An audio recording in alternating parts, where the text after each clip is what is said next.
Oi, pessoal, tudo bem? Revisão hoje de geografia. A gente vai complementar algumas coisas do livro, tá? E nós focamos bastante no capítulo 3, agora a gente vai entrar no capítulo 4, que fala um pouco sobre a Rússia, sobre a sua extensão territorial, sobre a sua diversidade.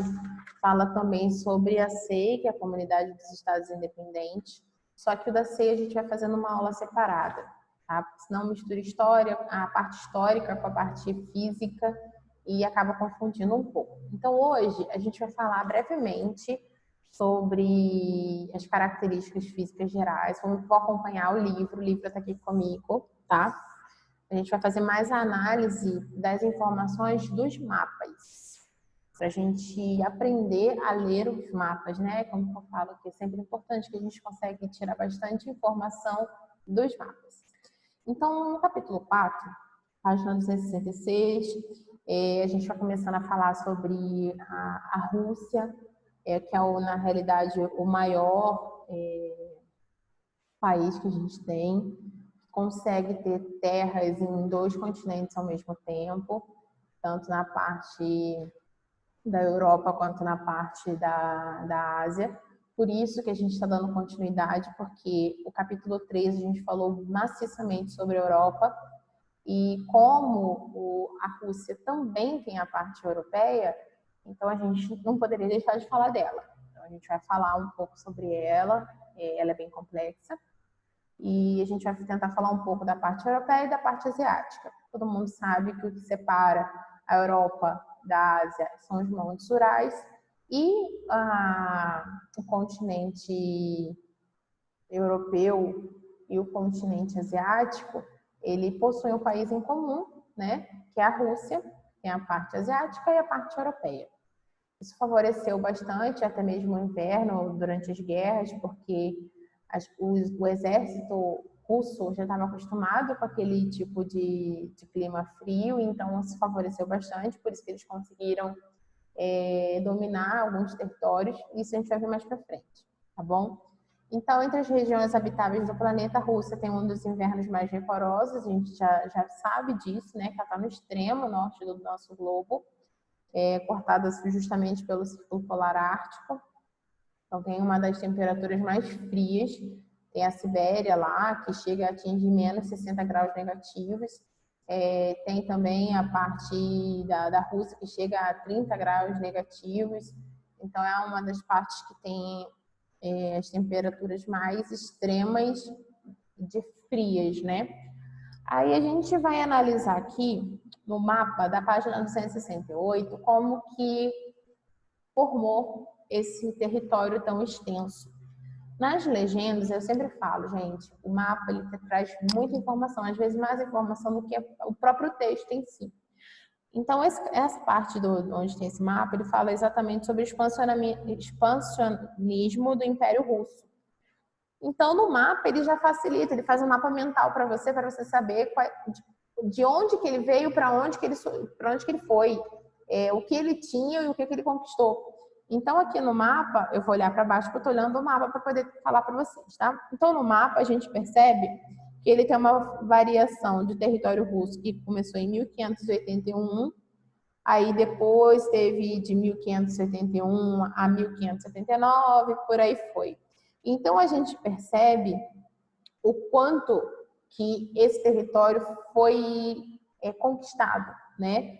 Porque, a princípio, ele só era essa porção amarela clara aqui do território russo em 1571, que é esse amarelo bem clarinho, vocês podem ver na legenda. Com o passar do tempo, alguns territórios foram anexados, algumas províncias, né, foram anexados, até falam que eram ducados, né, lugares que tinham como seus donos os duques. Então, aos poucos, eles foram anexando esses lugares para poder fazer parte do território russo. Então, e quando foi de 1571 a 1579, ele já conseguiu um outro pedaço de terra para poder aumentar ainda mais.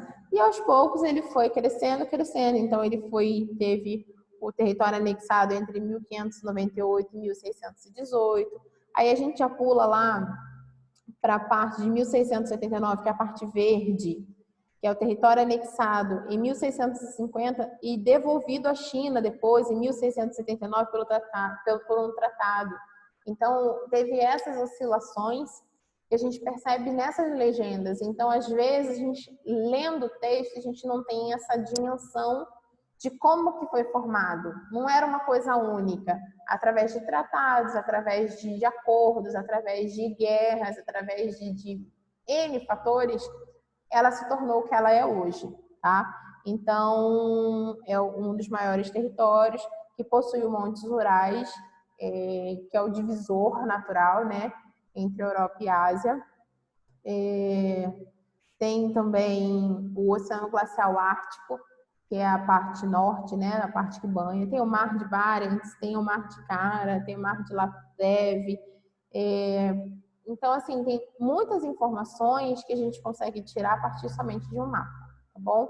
Então, para a gente acelerar um pouco, essa videoaula não ficar cansativa, vamos lá. Então, quando a gente fala de Rússia, a gente lembra também de Primeira Guerra Mundial, que a gente sabe que ela, durante a Primeira Guerra Mundial, ela não foi tão bem, porque ela não tinha poder bélico suficiente para competir. Ela não tinha capital suficiente para competir, né? Então, assim, por uma definição pronta para vocês, para fixar, a participação da Rússia na Primeira Guerra Mundial piorou ainda mais a situação econômica do país. Tipo, eles já não tinham muitas condições de tentar entrar, aí investiram, usaram o pouco recurso que eles tinham e acabaram se prejudicando um pouco mais.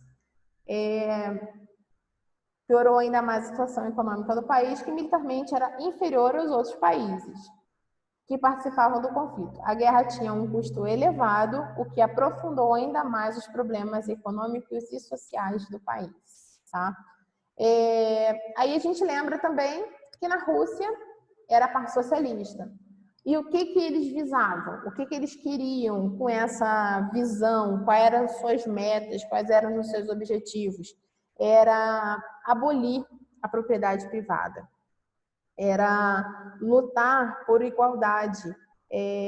O ser humano ter igualdade.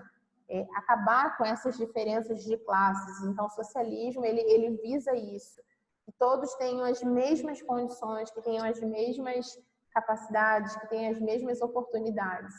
Então, era isso, abolir primeiramente a propriedade privada e ter como uma luta de classe, a dominação do ser humano pelo próprio ser humano e não pelo capital, né? Então, a gente tem essa parte. Aí, na página seguinte, a gente já vai falar sobre a União das Repúblicas Socialistas Soviéticas e a SEI. Esse pedaço a gente vai pular, porque a gente vai ter uma aula específica falando sobre isso, porque é muito mais complexo, né? Então, fica mais fácil a gente falar primeiro agora sobre a parte física, já que a gente até começou a falar um pouco da parte histórica, mas vamos para a parte física, que ela é um pouco mais curta, mais enxuta e dá para a gente aprofundar um pouco mais, tá bom? Eu vou finalizar esse vídeo agora e a gente vai para a segunda etapa, onde a gente vai falar sobre relevo, hidrografia, vegetação, enfim, né, dessa parte russa, tá bom? Já volto.